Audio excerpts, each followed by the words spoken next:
Bes Kallaku ka publikuar këngën e re të tij të quajtur Rrëfimi dhe për të folur mbi tekstin e kësaj kënge kam të ftuar në një lidhje direkte gazetarin Klevis Mile. Klevis, faleminderit shumë për intervistën. Faleminderit juve, përshëndetje. Klevis, besoj ke dëgjuar këngën e fundit të Bes Kallakut dhe duket sikur është një dis ndaj këngëtares Gjensila Myrtezaj, e cila ka qenë e martuar me Bes Kallakun.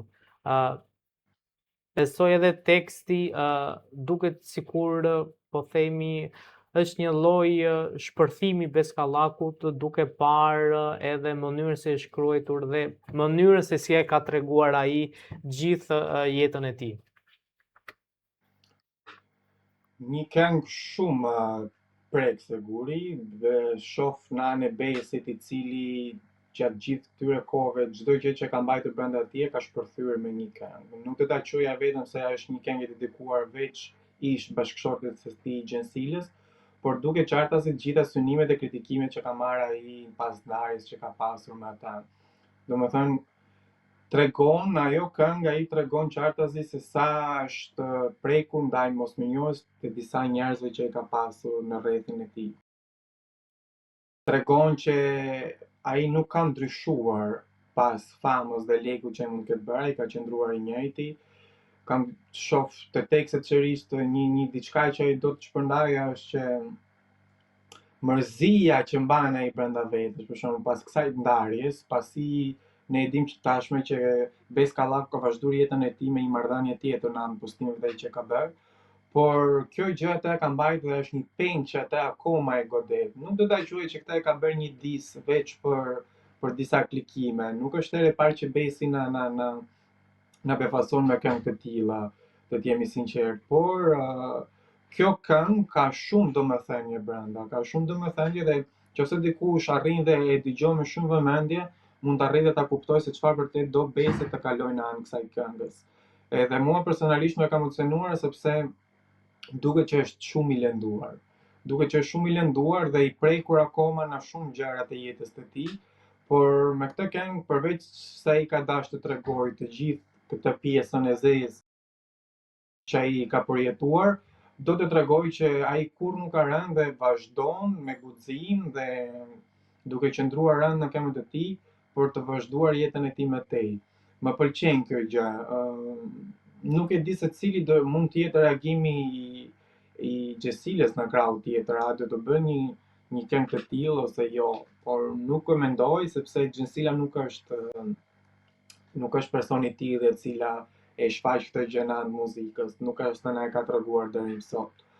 Por nuk dua t'i kritikoj gurin, unë nuk e di se çfarë mund të ketë përjetuar Gjensila me Besin dhe për çfarë ka ardhur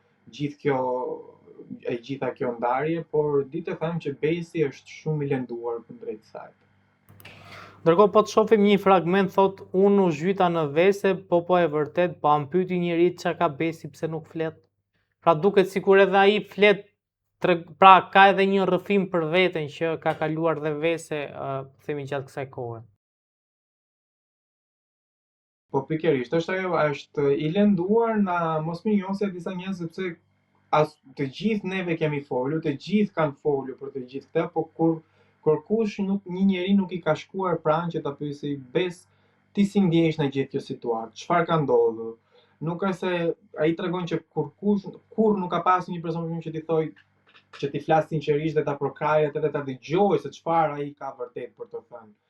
Thjesht ne si njerëz, mediat gjithashtu, shumica e njerëzve e kanë përgjikuar si Bes Kallaku dhe gjithmonë favorizoj gjithmonë femra në një ndarje të tillë, sepse unë nuk dua të favorizoj të ngrej asnjëherë në këtë pikë guri. Nuk është puna ime, nuk jam askush unë për të thënë që ka të drejtë Besi, nuk ka të drejtë Gjensila, por në kaq pak sa shohim, unë shoh që më i lënduar në gjitha kjo ka qenë Besi. Tani se ka qenë fajtor, se nuk ka qenë, këtë gjë nuk e di, por me këngët ai çfarë ai shpreh në tekstet e tija, duket qartazi e zeza atë që ka mbytur dhe vazhdon të mbyt gjatë gjithë kësaj kohe. Besoj se me këngët Besi gjen veten e tij dhe aty mund të shprehë vërtet atë çfarë ai nuk ka pas guxim ose nuk guxon t'i flasë publikut ose një personi tjetër në sy. Më pëlqejnë këto lloj këngësh të cilët mundojnë, se ka njerëz që e gjejnë veten dhe mundojnë ta shprehin aty vërtetësinë e tyre. Tani këtë gjë ja lën në dorë publikut që secili mund ta gjykojë dhe ta paragjykojë siç ai e mendon dhe dëgjon çdo fragment të atij teksti. Por nuk e di çfarë të them Guri në këtë moment. Ka Thjesht dhe mua një ka fragment fakt që thot janë thonë qas janë thonë por hiç si përfilli se mes meje dhe teje dihet kush ishte thëngjilli. Ata që i ngrit ato parat më goditën, lej ordineri thoshin mos e pap dritën. Pra duket sikur është një atakim i drejt për drejt i Gjensilës. Edhe madje thot që ka pasur mjaft njerëz të cilët Gjensilës mund t'i kenë thënë leje pse rri akoma me të dhe ndoshta edhe kjo mund të ketë ndikuar në ndarje me Beskallakun. Pra edhe njerëzit që i kanë folur lidhur me raportin që ka pasur me Beskallakun ose edhe situata që Besi ndoshta ka kaluar që ne si dim.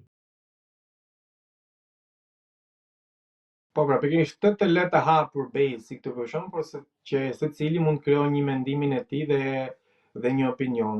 Mund të jetë kjo një arsye e tij Guri, mund të jenë fjalime të tepërta që mund të pas Gjensila kundrejt Besit, edhe në ato mund të ketë qenë thelbi i ndarjes të tyre. Dihet tashmë këto ne shqiptarët kemi për zakon të hedhim fjalë këqija për njëri tjetrin thjesht sa për t'i ndarë një çift. Por nuk besoj se një marrëdhënie dhe një lidhje si e Besit dhe Gjensilit të ndaheshin për 2-3 fjalë të disa personave.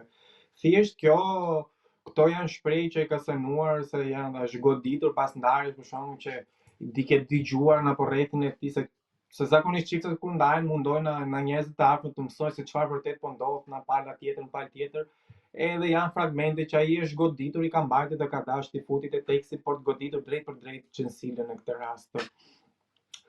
Të thash Guri, ndjehet vërtet ai shpërthimi që ka dashur të japi kaq kohë Besi e ka dhënë me këtë këngë.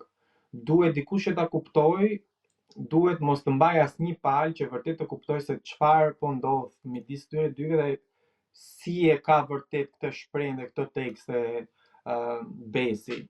Një njeri që nuk do të mbaj prezencë, për shembull, nëse ti fajson Besin dhe mbështet Gjensilën, do ta dëgjosh krejt kundrejt ndryshe këngën e tij. Por nëse një njeri normal që nuk bën asnjë lloj pale e kupton qartazi se çfarë do vërtet të kalojë në veshin e publikut Besi. Edhe më ka pëlqyer sepse nuk është se e ka cënuar ose e ka për shembull ofenduar maman e fëmijëve të tij. Përkundrazi që disa këngëtarëve të tjerë që para disa javësh e kanë bërë këtë gjë me këngët e tyre duke se nuk e kanë fjalën për muzikun Guri.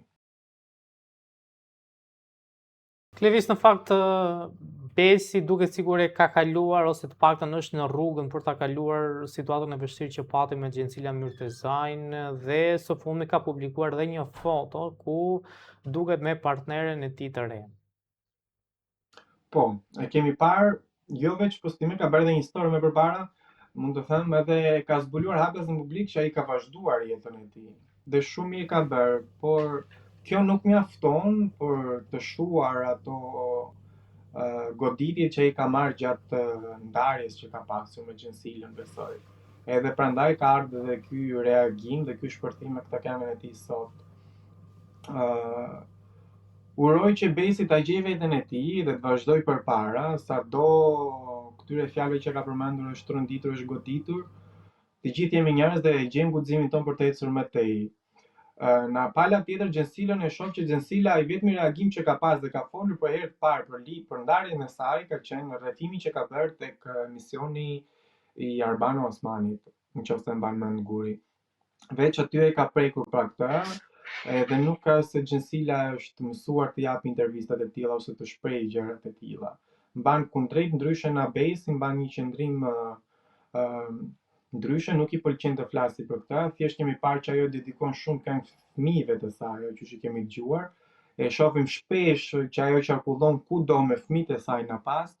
Tregon vërtet një shembull tamam femre, gruaje e cila pas ndarjes i qëndron besnike familjes së saj, fëmijëve të saj, karrierës së saj gjithashtu, të cilës ajo vazhdon me atë. por nuk ka se Gjensilën e kemi parë në një lidhje tjetër, t'jemi i qartë, nuk ka se kemi parë, unë personalisht nuk ka se ka parë diçka në Gjensilës, por nuk e di se si do shkoj kjo punë. Besoj se kjo mund të ketë qenë pika për Besin kjo këngë, që ta shpreh totalisht atë çfarë ka dashur të thojë, që ai të ketë mundësi tani të eci dhe më tej sa i përket lidhjes dhe karrierës së tij. Levi, si shpjegohet në fakt që po themi shumë personazhe të çifte të njohur të showbizit, edhe në Shqipëri në fakt, pas shumë vitesh martesë përfundojnë të ndarë, pra e aq më tepër kur janë të dy personazhe të njohur të showbizit. Po kjo gjë nuk është se ndodh vetëm në Çfarë ndikon, showbizin. domethënë, çfarë ndikon? Po. Kjo gjë nuk është se shfaqet vetëm në showbizin shqiptar, Guri. Këtë e shohim në showbizin të gjithë botës, për shembull, sa i përket marrëdhënieve dhe lidhjeve.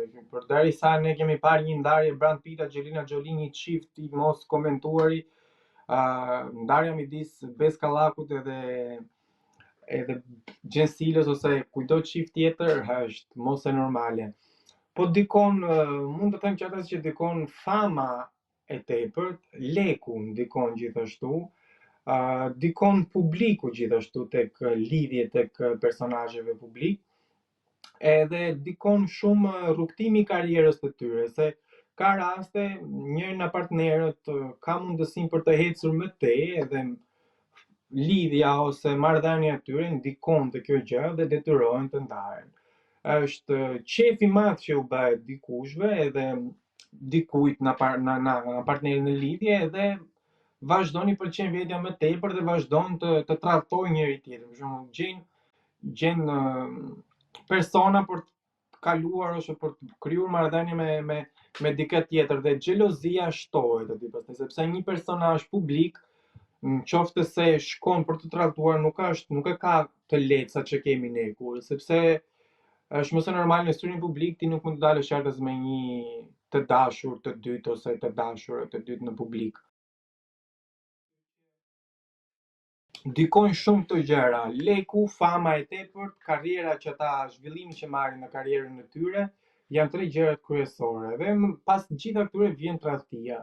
Se zakonisht, pavarësisht se shumicat e çifteve nuk duan ta pranojnë, por ne dim qartësi që ndarjet e tepërta që kanë ardhur në showbiz ka qenë tradhtia. Diskutojnë shumë çifte momentalisht. Me komentuari është i Mozikut me Loredanën, ku Loredana së fundi ka dhënë një intervistë po ashtu te Arbana. Muzika që ka nxjerrë Muziku, për shembull, ajo kënga dedikuese kundrejt mamas fëmijës së tij ka qenë një këngë që unë as nuk dua ta dëgjoj, më vjen keq për vajzën e tij kur të rritet dhe ta dëgjoj këto shprehje që ai ka bërë kundrejt femrës që atë e bëri baba, do themi. Janë shumë çifte që komentojnë dhe mund ta them që kjo është tradhtia, është me e gjykuar momentalisht është arsyeja pse shumica ndajnë. Është tradhtia sepse shumicave hipën vetja në qef. Nuk dua të hyj te çiftet e tjera se gjojnë shumë portale, shumë lajme. Showbizi shqiptar këtë të keq që kanë. Nëse se dikujt i hipën vetja në qef, atëre harron familjen dhe vazhdon karrierën e tij. Levis, faleminderit shumë për intervistën. Faleminderit juve.